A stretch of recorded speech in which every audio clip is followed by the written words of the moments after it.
This is Rick Green with today's Constitutional Minute, and we're going to be diving into our foundations of freedom.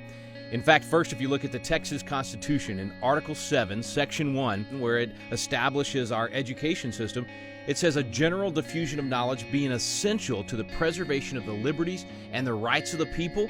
If you want to preserve those liberties and the rights of the people, you got to have that diffusion of knowledge. I like what George Mason said. He said, "No free government nor the blessings of liberty can be preserved to any people but by a frequent recurrence to fundamental principles."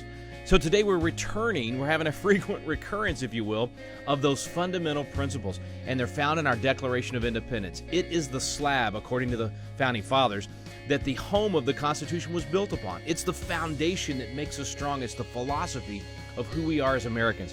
So I just want to remind you very quickly of the 56 words found in the heart of the Declaration of Independence that really lay out who we are as Americans.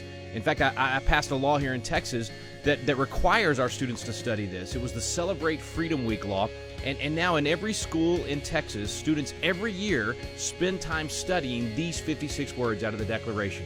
We hold these truths to be self-evident, that all men are created equal, that they're endowed by their Creator with certain inalienable rights, that among these are life, liberty, and the pursuit of happiness, that to secure these rights, governments are instituted among men, deriving their just powers from the consent of the governed. 4 basic principles I hope you remember from today. First of all, that there are truths. There's a right and a wrong. Secondly, that our freedom comes from God, not government. Government's job is to protect the rights that God gave us.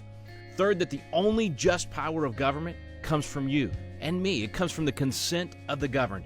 And then fourth, the pursuit of happiness. That's the free enterprise system that's made us so successful as a nation. Study those principles, teach your friends and neighbors about them so that we can preserve our freedom for future generations. This has been Rick Green with today's Constitutional Minute.